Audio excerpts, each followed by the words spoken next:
Hi, Sarah. I'm Chelsea. Hi, it's nice to meet you. Yes, it's nice to meet you too. So I heard that you contacted our office. You just wanted to talk for a little bit. Yeah, I have a lot going on, and I've got some questions about just the way that my life is moving forward, and I'm just not really sure what I want to do. Okay. Yeah. So what are you doing right now? Well, right now I'm still in cooking school. I'm learning how to do like gourmet baking, that kind of stuff, and I really want to be a chef. I'm about to graduate, but and I don't have a job right now. I'm just going to school. And I don't know. I just don't know what I'm gonna do. Well, it seems like you have something else there. What other factors would you consider upon graduation besides getting a job? Well, I have some family living in Ohio, and my mom recently passed away, I guess, about 6 months ago, and so I've just kind of left my family, my stepdad, and I've got some half-siblings who are really young, and so I've just kind of got some ambivalence on whether or not I want to take care of my family, or if I want to really pursue my dream of being a chef. So I'm just kind of confused right now. Well, Sarah, that's a big word, your dream, and you've been very proactive up until this point to go to school, and if you want to start it. And then, you've been going to school. How long have you been in school for this? Too long. Too long. Isn't that always the answer? I guess it's been a pretty long program. It's about a 3-year program. Wow. So in my last semester, I'm supposed to graduate this May, and well, I'm not supposed to. I really am going to graduate. Yes, you will. Yes, I will. But I just am not sure really what I'm going to do because of my family. So why do you feel this obligation to potentially move back home and live with your father? And you said some half-siblings.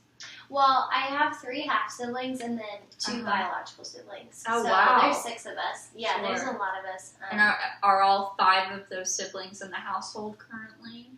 Yes. Okay. I'm the oldest, and then one is 15, one is 12, one is 8, and then there's 2 twins who are 5. Wow, what a big age range. Yeah. Yes. Well, my mom remarried, I guess, 7 years ago, something like that. And because she and my biological dad divorced when I guess I was about 9. And so yeah, it was just, it's been a long process over the past few years, and then my mom just recently passed away, and so now it's just my stepdad and my half-siblings and then my biological siblings. So. And how's the relationship with your stepdad? We have a pretty good relationship. I mean, it's good enough to where I really am considering just going back home. Okay.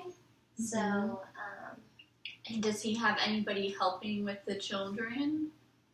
Well, see, that's the thing, is that he does, but it's such a financial burden that I really feel as though maybe I should go home and help take care of them. But at the same time, I feel like I'm just kind of giving my life up. Yeah. To do that. So what financial burden are you talking about? Well, he is an engineer, but he's not always made the best choices with money, and then my mom was always pushing him to get the newest thing with our house, and I think that he just kind of wanted to make her happy, and in doing that, he kind of got them into some debt that shouldn't really have happened, and so he's hiring this fancy nanny that he really doesn't need to have. and they really can't afford. So I feel like I really need to help out. It's a tough choice. And Sarah, we all make choices. Mm-hmm. So you're going to have to make a really tough choice between the time you graduate and then immediately after. So you have about a month, which is pretty soon. Mm-hmm. And I'm sure you feel that weight. I do. And I'm sure your stepdad is waiting for an answer. Does he want you to come home? Does he even know you're considering this? He does, but he goes back and forth. Okay. I don't think he really wants me to just give up my life and move there. But at the same time, he also recognizes that he really can't afford this nanny. And I mean, he's got 5 kids still at home. The one's 15, so she will soon be. She's my biological sibling, by the way, and she'll soon be, finishing up high school in just a couple years, so there's college to pay for. And I think because she's my biological sibling, I don't know that he really gives her as much attention as his biological children, if that makes sense. No, it makes so I feel sense. like they're kind of getting some. That's another reason why I feel like I need to go home, because I feel like his children are getting a little bit more attention than she is, and I think that she's just in a really, she's an adolescent. She's just in a really difficult time in her life, and I just kind of feel like I need to be there for her. Yeah, what I hear you saying is it sounds like you want to definitely be the mediator, but then you also are feeling some maybe motherly responsibilities since your mom has passed. Well, I do, because she was really, our mom was all that we had left, because our dad, neither of us really want a relationship with him. Yeah. But our mom has been our support system for so long, and now she's lost that, and she just has our stepdad. And I'm not saying he's a bad person, but he, they just kind of butt heads a little bit, and I'm not sure what to attribute that with. Just her age, because she probably would have butted heads with mom too, but she's just really struggling, and I just feel a responsibility to help her. Right. So you have this choice. So do you have a job here that you're wanting? I did. I have applied at a few places, and the job that I really wanted, they've asked me to interview, but I don't think I'm going to go. And why wouldn't you go? Because I feel a responsibility to my sister. I don't even know why I applied. I feel like now I shouldn't have even applied, because it got my hopes up, and I don't want to go interview and then actually get the job and then just feel more disappointment that I can't take it. Yeah. One of the things I think about interviewing is that it's just as much for you as it is for the employer. So would you be interested in potentially going and just seeing if this is something worth pursuing? Well, I mean, I don't know. I don't want to get my hopes up. Yeah? Because I really just feel like I need to go home. I don't know. Yeah. It's a tough choice. That's why I don't want you to close this door with this potential job opportunity that you really want and you are excited about. But then I can resonate with you about the responsibility and obligation you have to your family. Is there any other potential way we could make this work? Like if you took the job? No, because I mean they can't just up and move here. Right. So,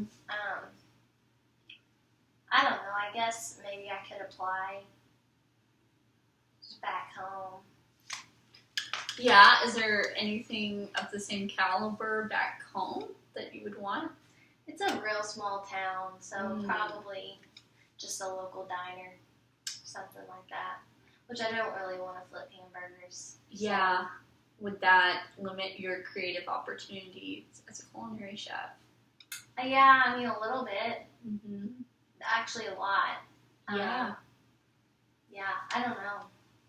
So it's just disappointing because I've worked so hard in school. Absolutely, And, now I just don't know what to do.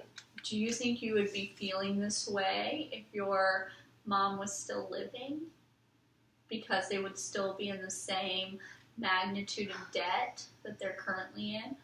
Probably not, because my mom can stay home with the kids, and so I would feel like they were taken care of. And right now, I don't really feel like they're taken care of. I feel like he's spending a lot of money on someone to take care of them in order to replace my mom, and yet I'm not there. And also, there's more to the situation. Like, my siblings aren't, how do I put this? They're not responding well to her. I mean, my mom just died 6 months ago. Right, yeah, that's not a long time ago at all. No, and they're just not, they're not responding well to her. So. To the nanny? Right. Okay. So it sounds like you have a couple options here. Maybe you could suggest a more affordable nanny to your dad, one that the children would respond to better. Are your siblings in grief counseling? That's pretty traumatic. What brought you here today, Sarah? Well, I've just kind of been talking. I have a mentor here at church, and we've just kind of been talking. And she suggested that I go to counseling just because I've really had some issues myself. I think this is just causing a lot of stress and anxiety in me.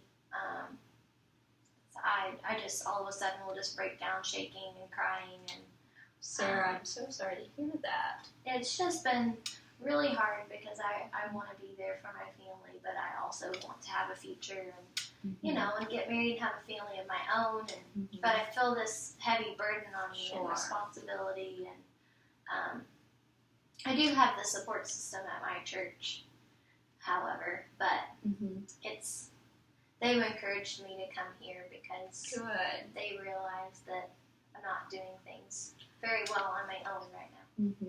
Did you feel like it was a good choice for you to come here today? I mean, yeah, I guess so.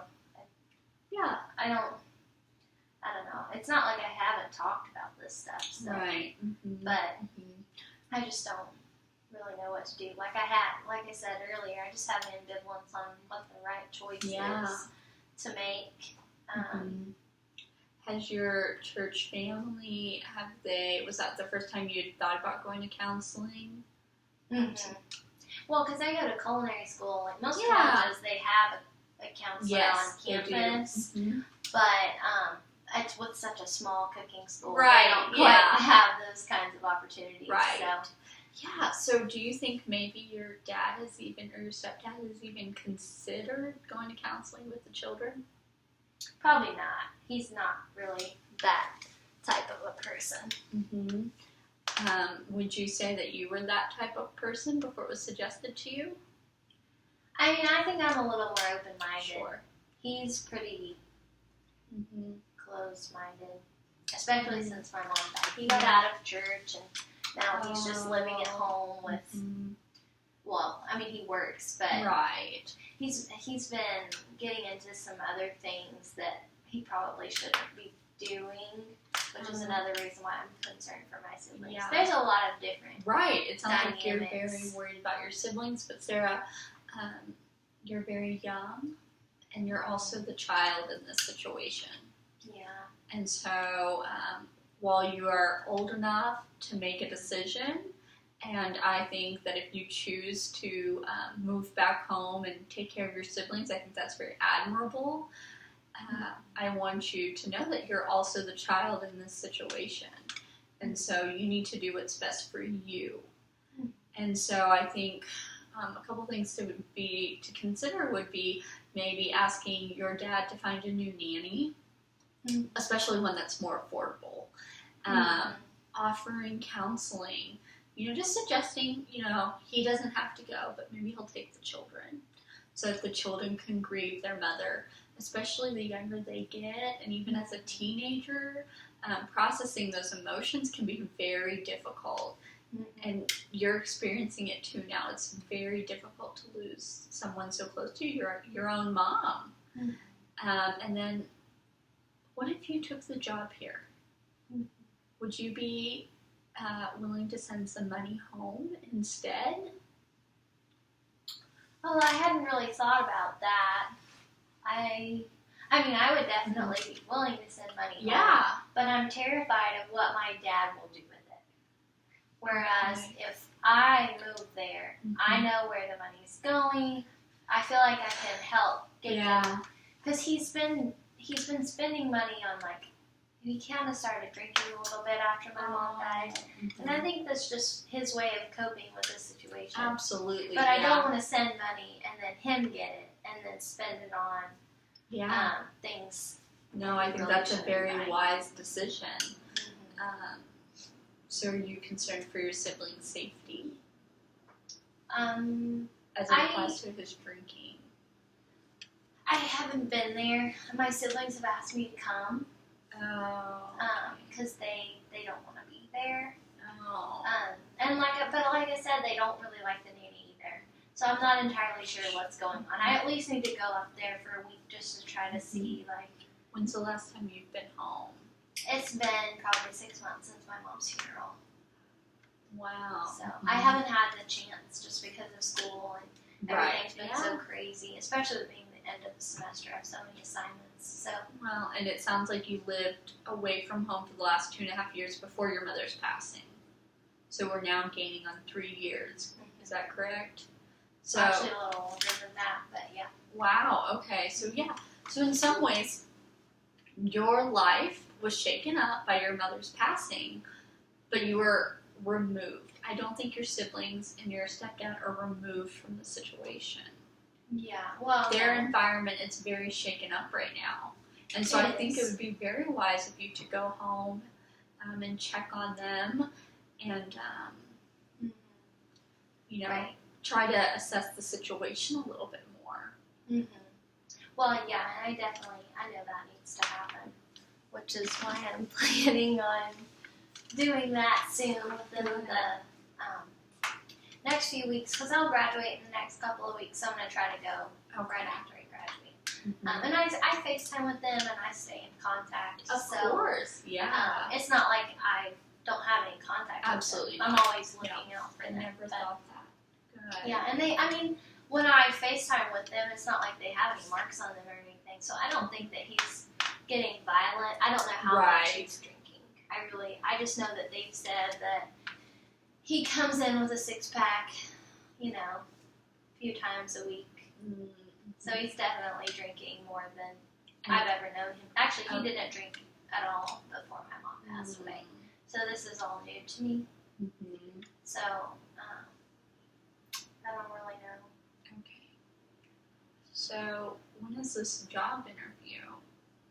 The job interview is supposed to be, well, actually, I haven't scheduled it, but they told me that they had availability next week on Thursday and Friday. So it's going to be about at least a month until you can go visit home, but this job interview is next week. So what is going to happen if you go home in a month and realize this is not what I want, but you gave up this job interview? I guess I'll just apply elsewhere. So, Sarah, would you be willing to go on this job interview just so you still have that option? I know that you feel like it's going to confuse you more. I mean, I guess I could, and I could just chalk it up to experience. Absolutely. Because I can always say no. You can say no, and we can talk about that in later sessions. Yeah, that would be an okay thing. I mean, it wouldn't hurt anything. No, it wouldn't hurt anything, and it would just keep more options on the table, so you wouldn't be limiting yourself. Yeah, I mean, I guess so. Okay. And do you have any questions for me? No, I think I'm okay. Yeah. I don't know. option is. That's a tough one, and you're going to be the only one who can make that decision. But I'm very happy to walk through that decision-making process with you. Mm-hmm. There's no right answer. Mm-hmm. Either decision, I think you're going to have maybe fulfilling in some ways, but also very hurtful in others. So if you take this job opportunity, you will be potentially living out your dream. But then your concern for your siblings is going to still be there. And it may not. I mean, this may not be your forever job, but this may also, your siblings' grief is not being addressed either. Yeah, but I mean, there's nothing I can do about that because No. I'm not their legal guardian. So, I mean, I can encourage my stepdad Absolutely. to take them to grief counseling. Right. I have encouraged my sister to go to the counselor at school because she's getting It's a great into some idea. things that she shouldn't be at school. So I think it would be really good for her to see the counselor I agree with that. at school. And I think that's going to ease some of your apprehension. And so, So I think, I definitely think that would help me mhm. somewhat with some of my tension. Okay. I don't know. Like I said, just a lot of decisions to make. Mhm. Plus, I have so much to get done. Mhm. You know. So, how do you address the grief that you've experienced from your mom's passing? Have you been able to take time and think about that? Just with people around me, I've been so focused on trying to keep a good relationship with my siblings and make sure they're okay that I can't see I haven't been home in 6 months, and just the thought of going home in a few weeks to the house where we lived together, it's just a really difficult time. Sarah, if you'd be willing to spend another session with me, I would love. We have a staff kitchen here on the property, and I would love it if we could do just a very casual session. We usually call it narrative therapy, and if we could just talk through your story as we bake something. And, if you could bring the ingredients, and I can show you when we leave what kind of equipment we have. Probably nothing as nice as you're used to, but I think that if you would be comfortable, I think we need to talk out some of the grief that you're feeling from your mom's passing. And I appreciate so much that you've been so strong for your siblings. But the best way, especially if you decide to move back home, to be the best caretaker for your siblings is if you have addressed this grief. Yeah, I guess so. I'm willing to talk to you about it. It's not that I'm not willing to talk about it. I just haven't really had anybody to talk to. So No, I understand. I'm so glad you're here. So let me go show you where this kitchen is, and then I will see you next week at this time, if that's okay for you. Well, thank you very much. Thanks, Sarah. I was like, at the end. What'd you think? Good. It was good. You're very, just your presence is very, I don't know what the word I'm trying to say. Comforting. Okay. You have a very comforting demeanor. Let's go. I was still trying to think of my posture. I was like, okay, I'm slouching, but then I'm not uptight, and I don't know. No, you're good. And I'm bad if I hold a pen, I'll play with the pen the whole time. Oh, really? Yes. For chapstick. Click, click, click, Yeah, click. I do that too. No, I thought that your demeanor was really good. Okay. So just the way that you interacted and communicated, and I thought that was really good. I think that's hard to accomplish with clients. Yeah.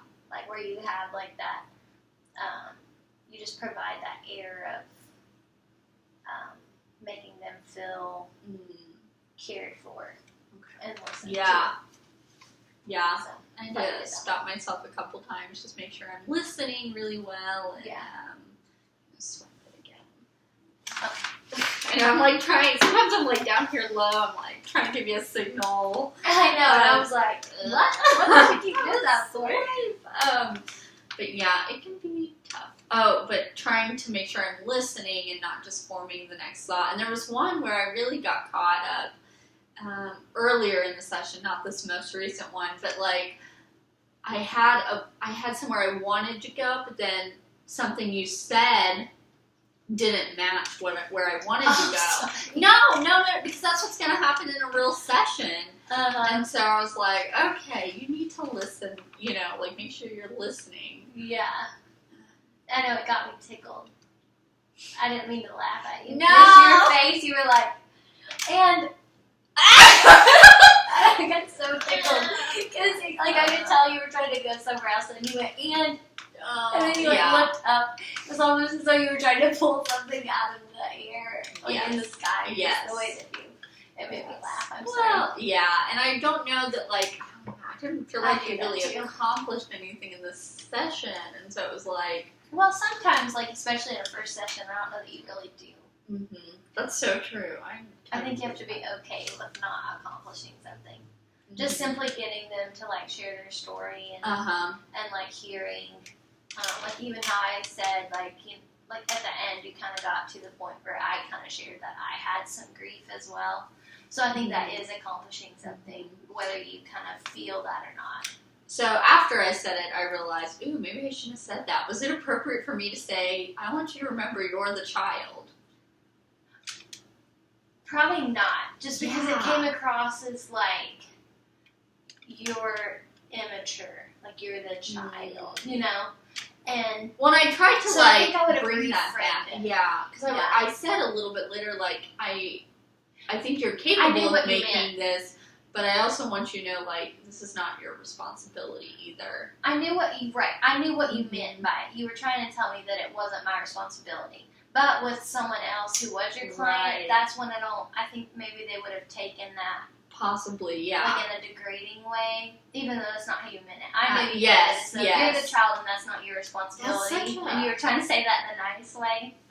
I think we all, like, in your early years, college years especially, like, some situation happens or potentially happens and, like, you get this moment, especially when you're like us where we don't live in the same town that our parents live, it's like, ooh, if something were to happen, would I go home? Yes. And that is a tough, and most parents would say, you're the child, don't worry about it, and it's true, but you still do, and, like, so I liked your character because I felt like it was a very, like, everybody, unfortunately, this client had a real life, the scenario with her mother passing. She really had a reason to go home. Most of us, it's more hypothetical. Yeah. But I felt like it was pretty realistic for the most part. So what else could be improved?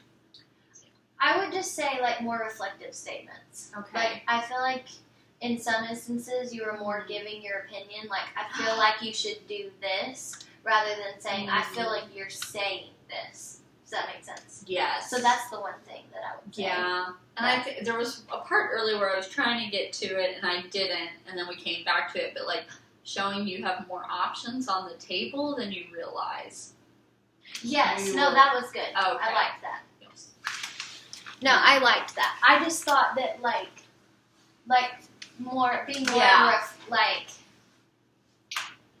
being more reflective, like, so that I would hear myself in you.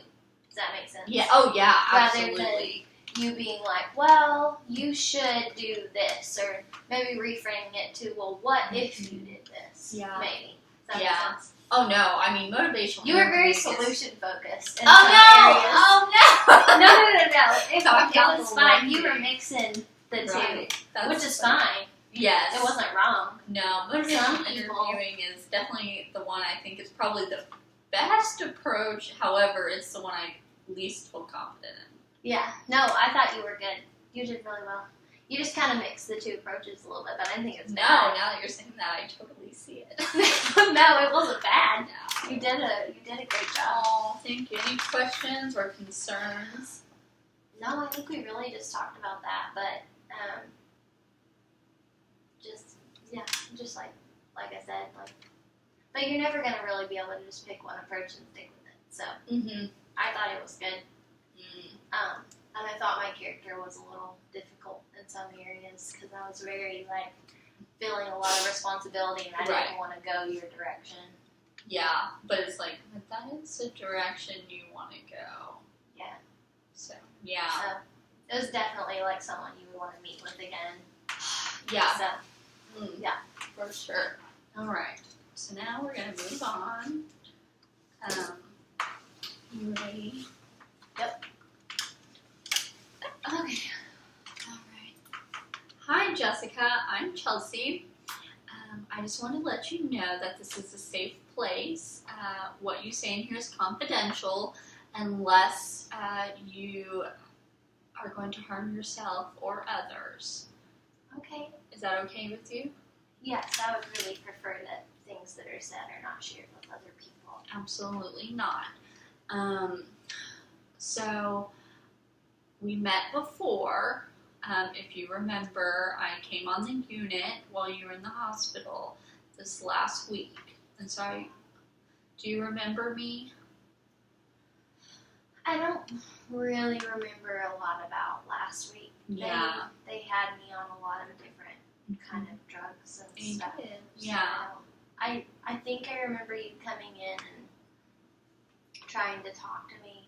I don't feel like I really said very much. No, we really didn't have a lot of time to talk. You were at a good state and you were resting. The doctors were taking care of you. But I'm glad we were able to meet, and I'm so glad that you came today to your follow-up appointment. Yeah, I was encouraged too by my family, and so I wanted to do it for them. Now, I did look at your chart, Jessica, and I saw that you've had several stays at the hospital before I arrived here. Yeah. I've tried several times. Yeah. You've tried or you've thought about? No, I've tried a couple times. I usually don't end up in a hospital unless I've tried. So. What way? This is a very difficult question to ask, and it's a difficult question to hear. Yeah. But what would be the means, the way that you would harm yourself? Ooh, get it quick. No.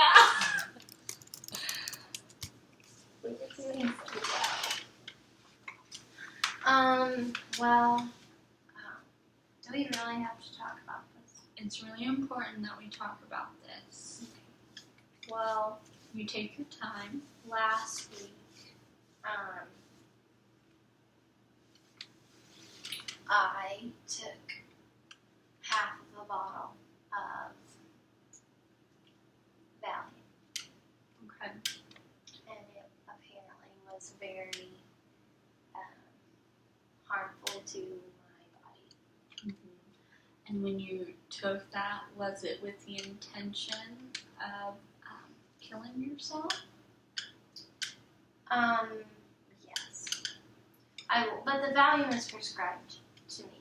I didn't take it from somebody. Oh, no. Because I have anxiety. And is overdosing the way that you usually attempt suicide? I mean, I've considered a lot of different ways. I've probably attempted just about every possible way that you really could. Okay. Or at least considered them. Okay. Well, because when you were in the hospital, you were pretty out of it. The doctors had you sedated for most of the time just to let you rest.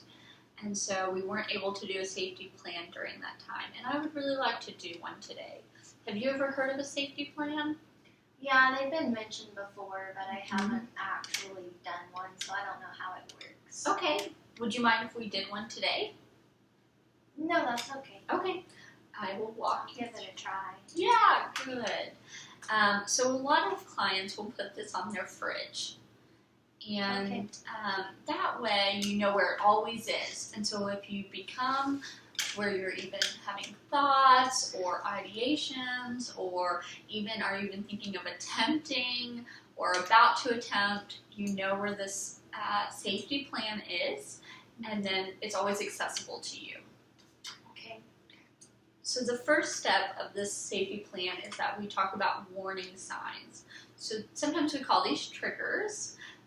Sometimes it could be that you might be angry or anxious.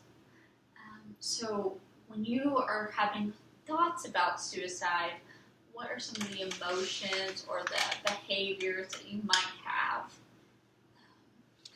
Where you're not even necessarily gathering your things, like gathering all your pills, but more like emotions or behaviors. Well, like I said earlier, like I was diagnosed with anxiety and depression when I was really young, so I guess it was probably the end of middle school, beginning of high school. So I tried to commit suicide more in high school, and it was mostly things that happened at school, like just people making fun of me or because of my anxiety, I did some stupid stuff, like I would pull my hair out. I did some different things like that, and so if I would come in with like little patches in my head or stuff like that, so people would make fun of me. So I think that part of the triggers that I've had have been like people just making comments and making fun of me. And I take things personally that people say. Like I take them more personally than I should. So would you say that a warning sign would be embarrassment? Yeah, that's probably one of them. Okay. You said some anxious. Yeah, and when I don't take my medication. Okay, yeah, that's a big one when you don't take your medication. So the way the safety plan works is that we go over a couple different steps. And so when you're having these thoughts, you can then, when you start having your warning signs, like having anxious thoughts or you're feeling embarrassed or you know you're not taking your medication, then you move to the next step. So now we're going to talk about ways that you can distract yourself by yourself.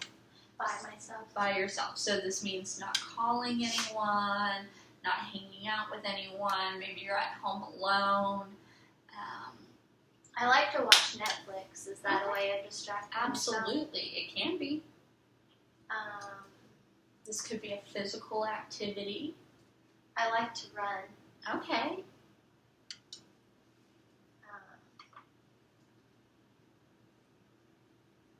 I don't know. How many do I need? Well, I would rather us do as many as you can answer, so we're not necessarily meeting a quota here. I could call my mom. No, that would be the next step. Oh, okay. Just yourself. Yoga. I like to do yoga. That's a great one. Okay. Now the next step. So if you're trying to distract yourself and the thoughts continue, then you would try to call someone or hang out with someone. This person doesn't need to know that you're having thoughts. It could be a very casual acquaintance, but just hanging out with them will distract you. You don't have to talk about your problems with them. So if you could give me a name and their phone number. My friend Amy. Okay. And her number is 423 383 5734. And you said Amy is your friend? Yeah, she's my friend from elementary school. Okay, great. We like to go get pedicures together. That's a great activity. I highly encourage that. And what about another acquaintance who doesn't need to know what's going on, but just will help you distract yourself?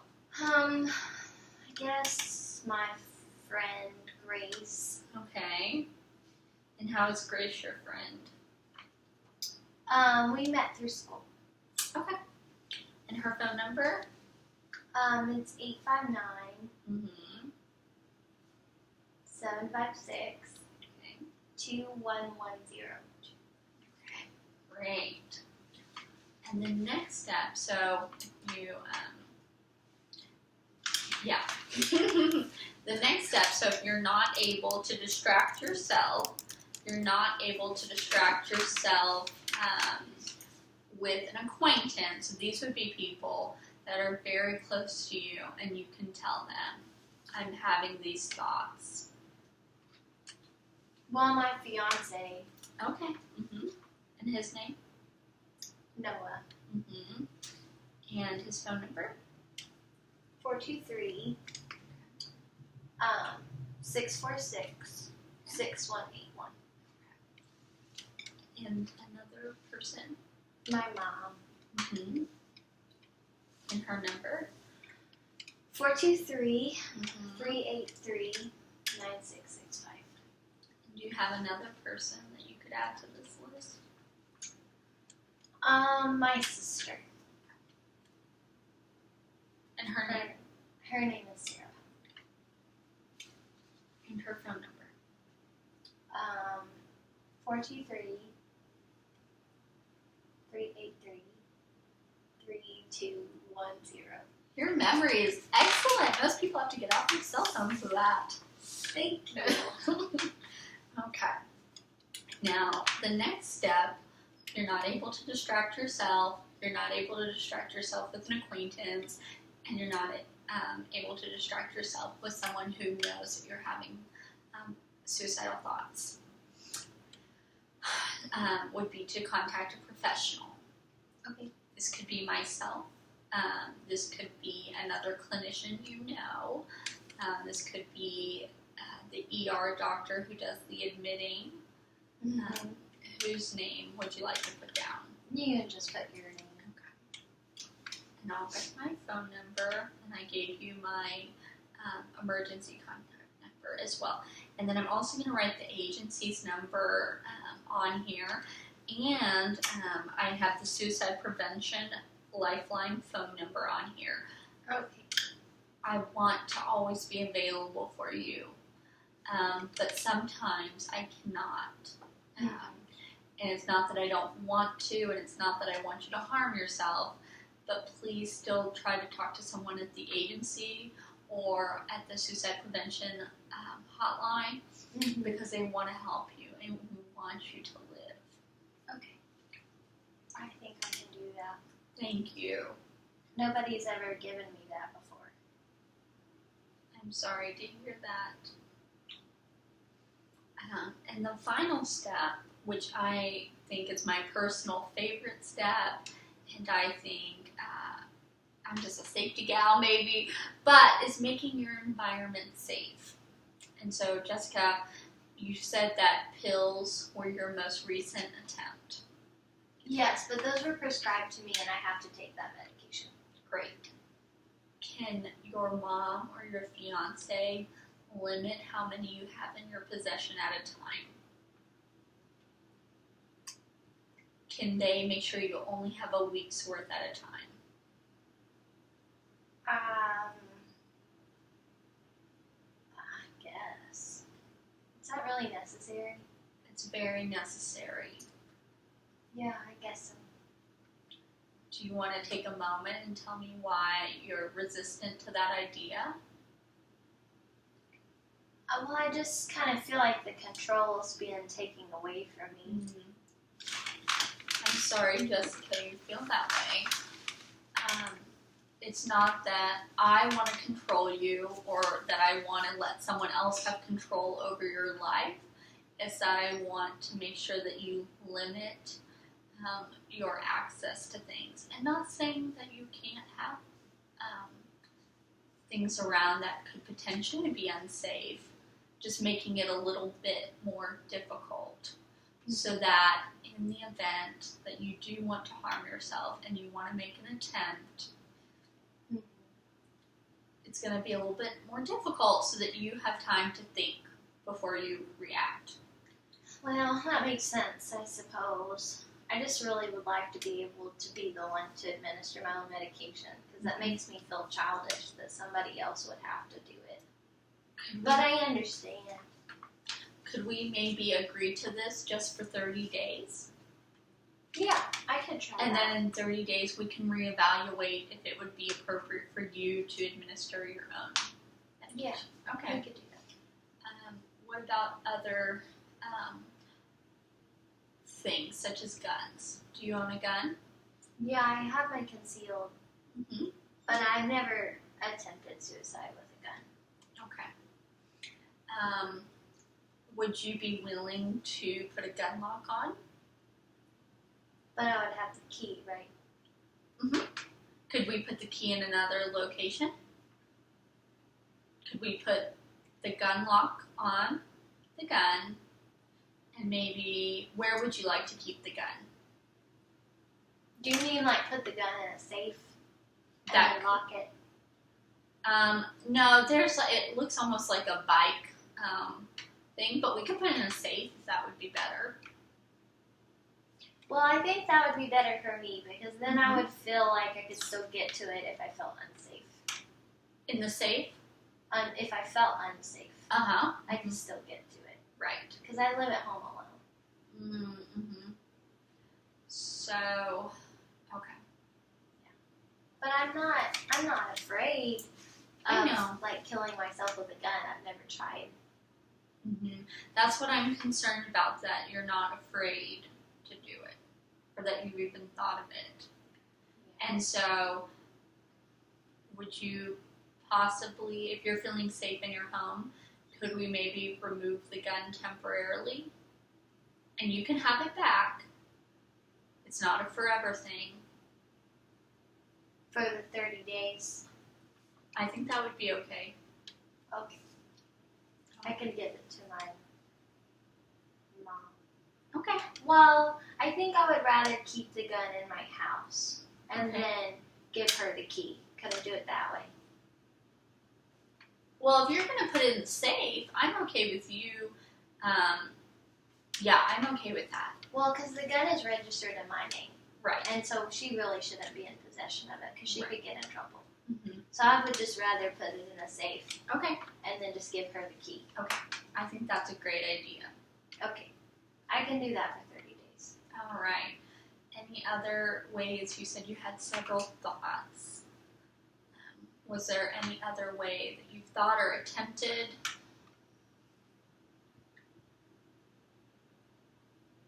What about driving?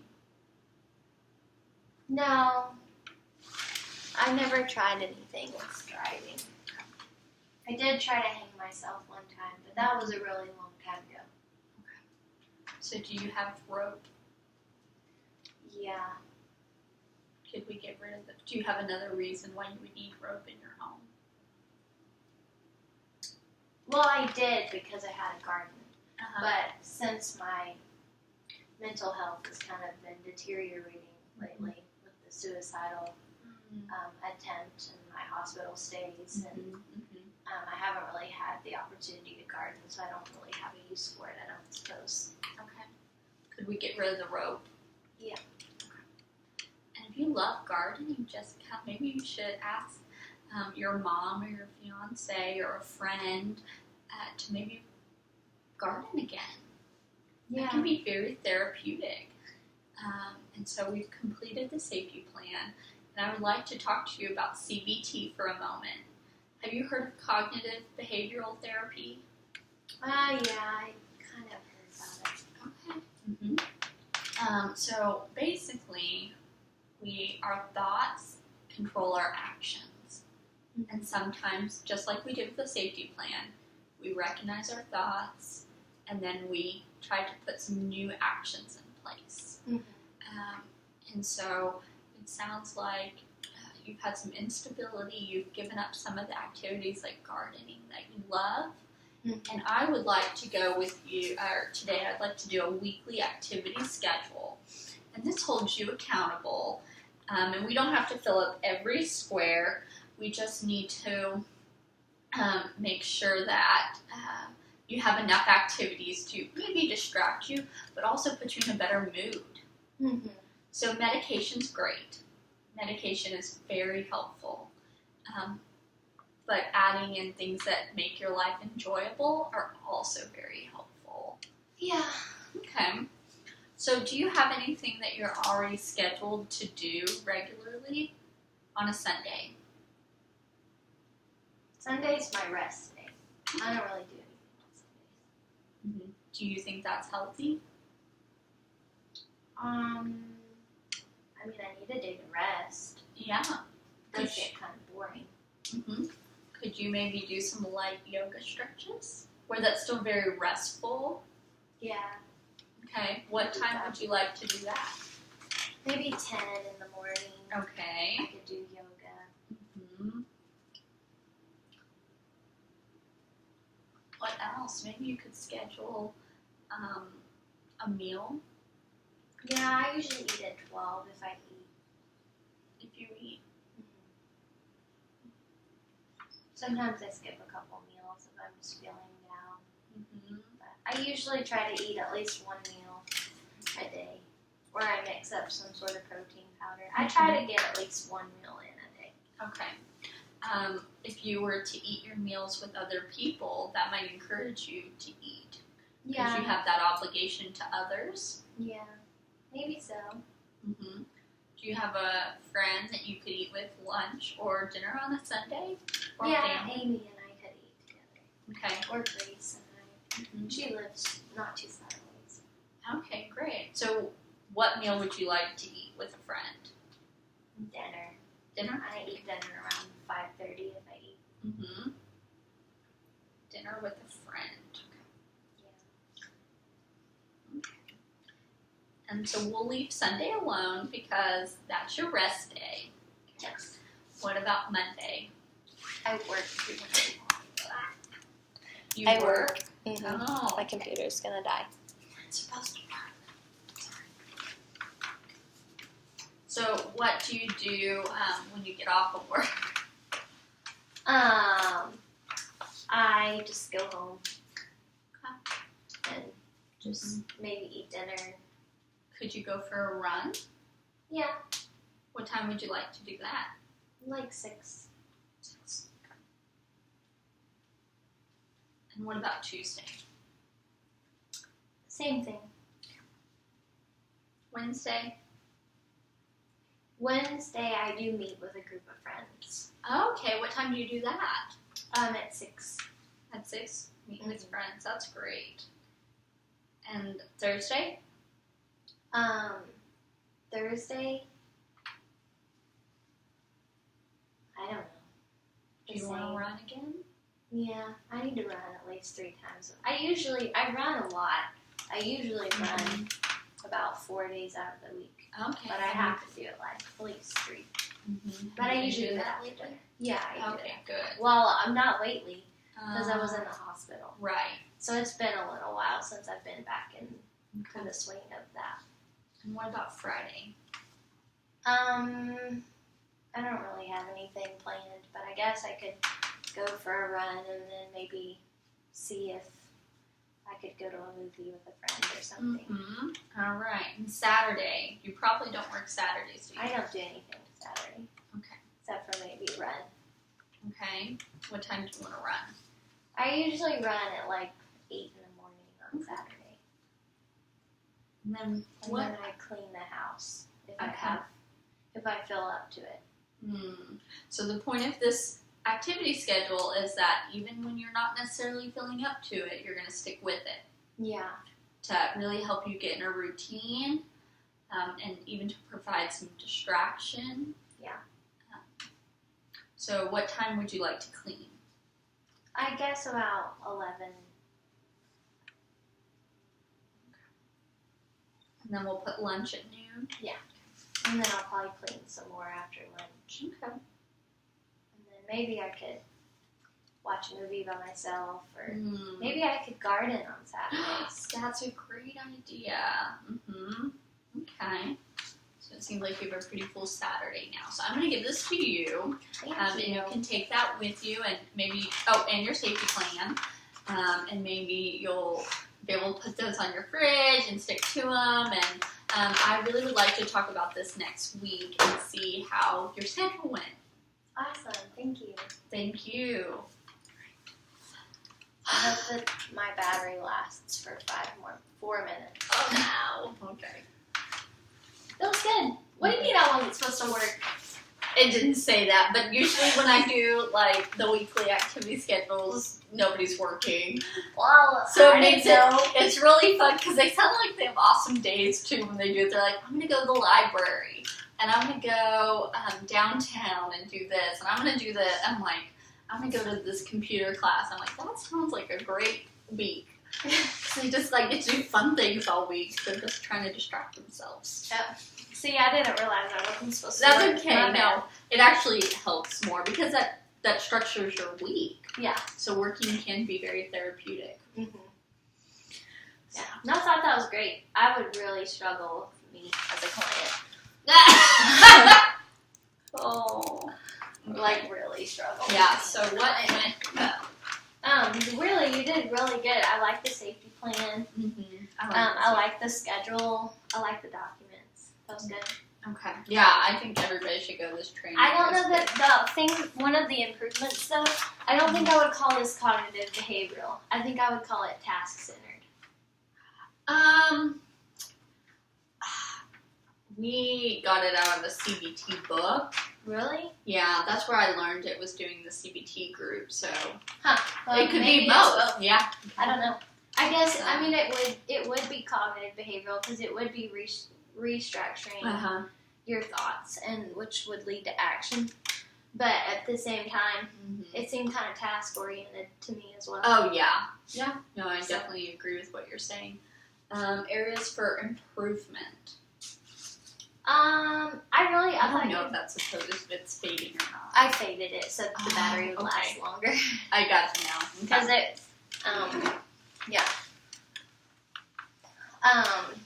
But yeah, I don't think there's really too, with that one, I felt like you did a lot better. You were a lot more engaged. Mm-hmm. You kind of took control. Okay. And I felt like you did really good with me as a client because I feel like I was kind of difficult. Okay, yeah. So. No bad.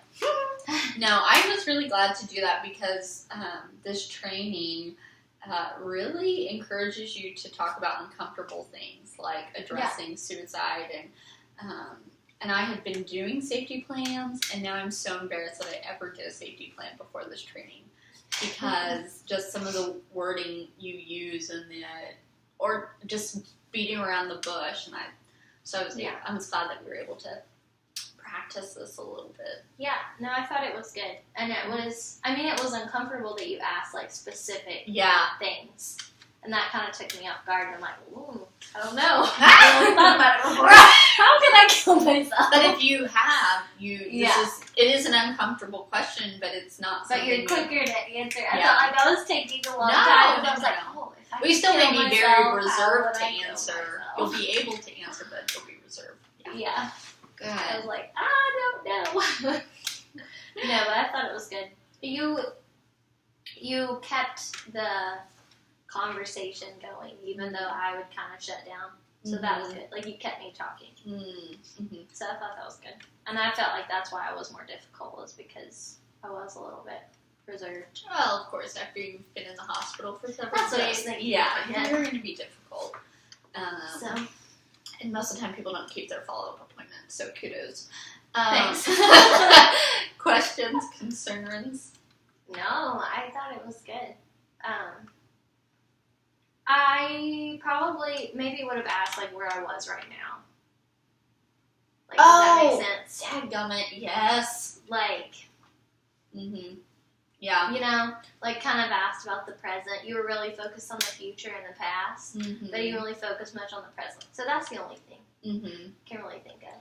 No, that's actually one of the things they do talk about in this training is a lot of, when you're doing assessments, a lot of time that question will be at the end. And it's to help people be comfortable. Yeah.